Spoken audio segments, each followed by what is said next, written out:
Good morning. Hello there. Okie dokie. Welcome, welcome, welcome. Let's talk about sleep. Sleep, sleep, sleep. Glorious sleep. We're diving into a topic that I know many of you struggle with.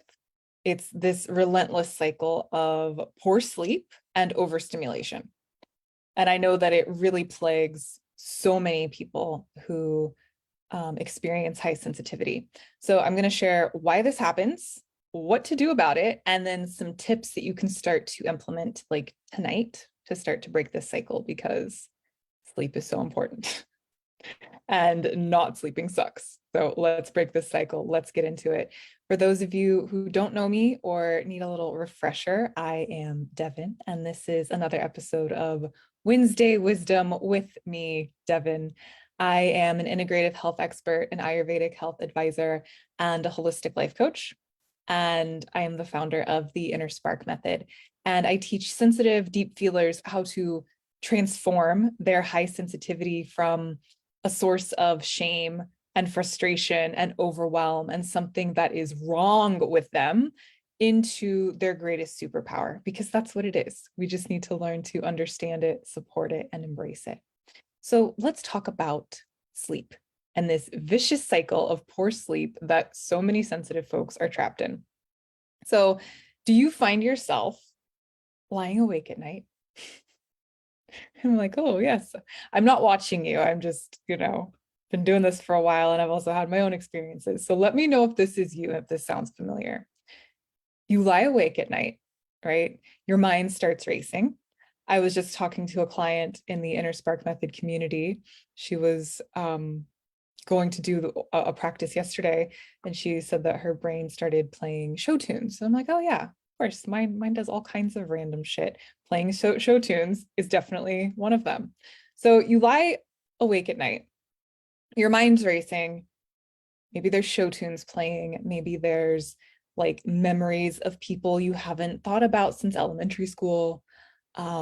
Your senses feel like really heightened. Like all of a sudden you can hear, down the freaking road, right? You can see like little glimpses of light that aren't even really like there, that maybe wouldn't bother other people, but you see them, like maybe it's the glow of like the fire alarm, that tiny little light.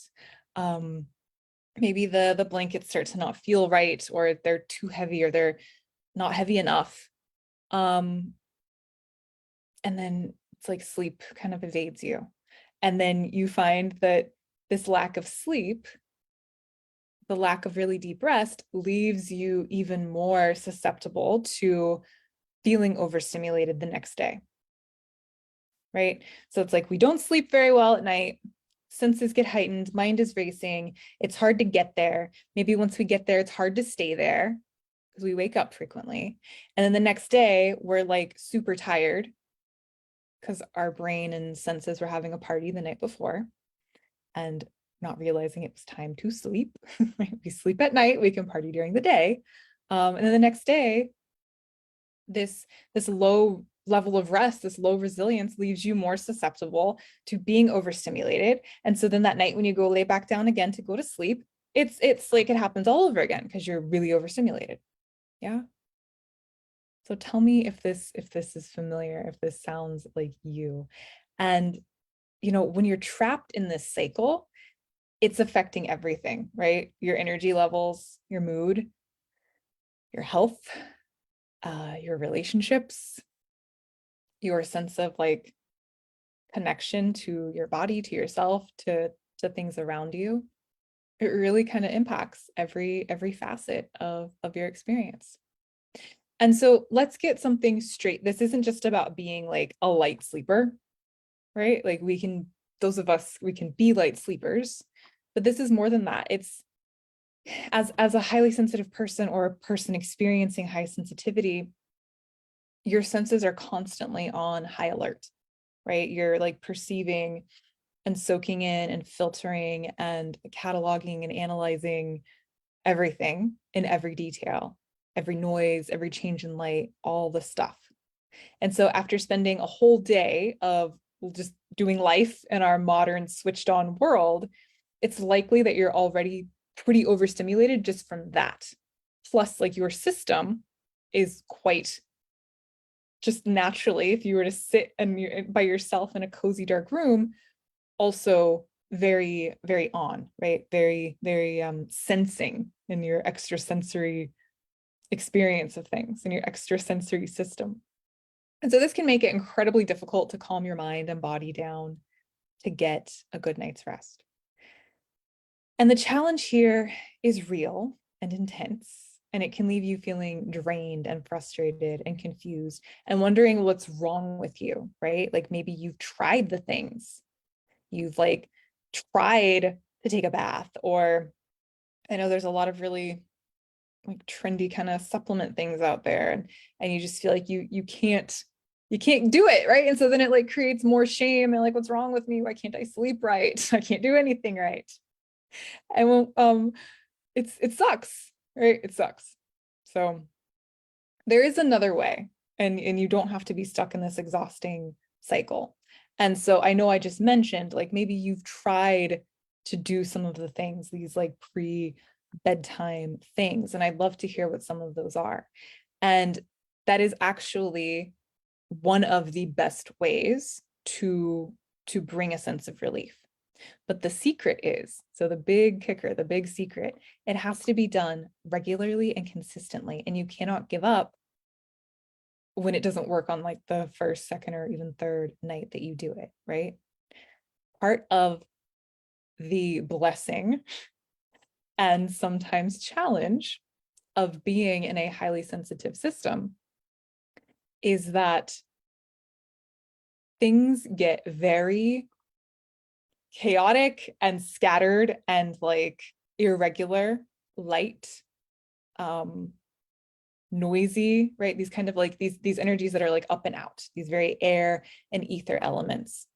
If we can just do a little nod to Ayurveda, it's this quality of vata that we all have. We all have all of the elements, otherwise we wouldn't be here, right? We all have them in our own little special recipe, our own unique little pie recipe, our little pie chart of how we have these elements. And so those of us who are innately highly sensitive, meaning we were just kind of born into a highly sensitive system, have more of this air and ether. And also similarly, we can be experiencing periods of high sensitivity where this air and ether element is more abundant, just because of the nature of life, and especially our modern life and in our lifetimes now, right? It's just incredibly fast, incredibly up and out and expansive, really, really aggravating those air and ether elements. And so high sensitivity can also be the result of compounding stress and trauma.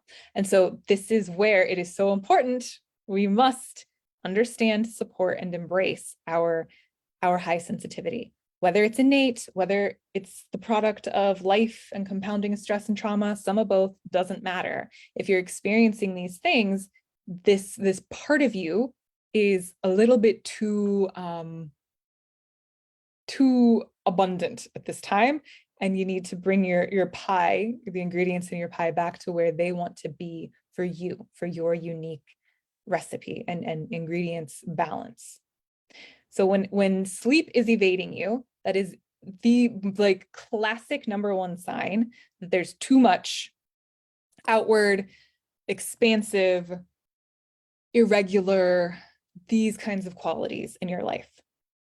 So coming back to this, what do we do about it? This evening ritual routine needs to be very consistent and regular and grounding. What is the opposite quality of, expansive air, ether, just like raw, all the show tunes, all the things, ah? It is like stillness, grounding, regularity, quiet, heavy. So having this evening wind down time needs to happen. And this again is where like shame can rear its ugly head and prevent us from doing it, because we're like, we don't really need this wind down time.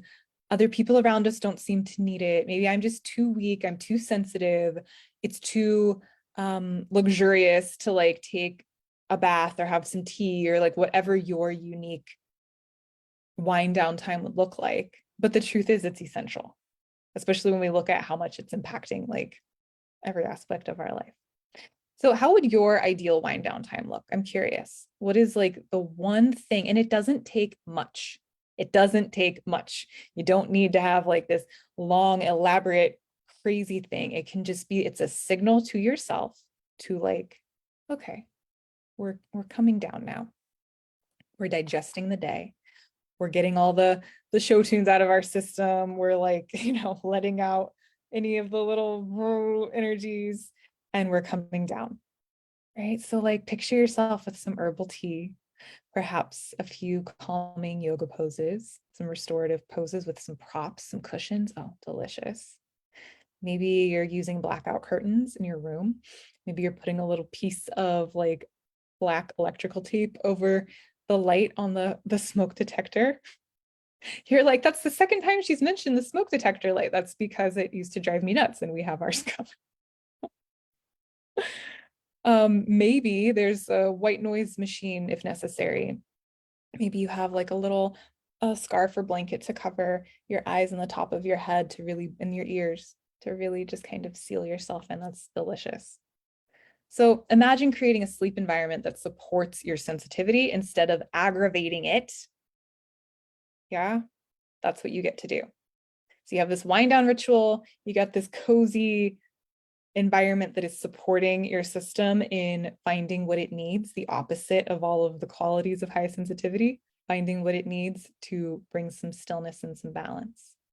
Yeah, that could be you. So tell me how that's going to look for you. And you can totally break this cycle. And the truth is these help, right?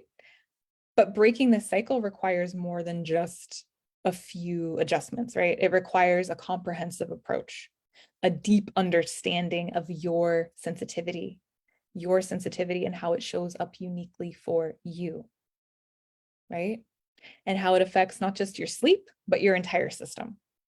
And that's exactly what we do in my signature program, the InnerSpark method. It's a journey towards understanding, supporting, and embracing your sensitivity so that you can truly thrive with confidence and joy, and with your sensitivity leading the way, not holding you back, because it's a gift. It's so a gift. It used to drive me nuts when I heard people say that. I'm like, that's just some BS that you're saying to like make me feel better, or that we all want to believe, so we're like telling ourselves these lies until we believe it. That's how I used to think when I heard people say that, oh, sensitivity is a gift, it's so great. It's true, it really is.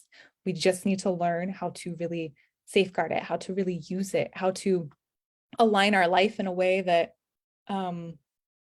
really supports it in being a gift so that it can lead us. Yeah.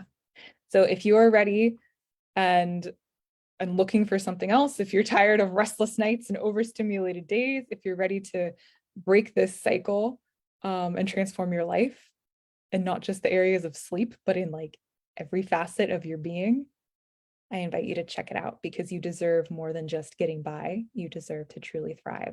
So tell me how you'll be updating your sleep game and which of these tips you'll be implementing as part of your evening wind down routine. And let's inspire each other and let's sleep better so that we can serve and use our sensitivity as the superpower and the gift that it is. Okay. Thank you so much, if you're still here, for tuning in with me. I appreciate it so much. And I look forward to hearing from you. Let's continue this conversation. All right. Thank you. Thank you.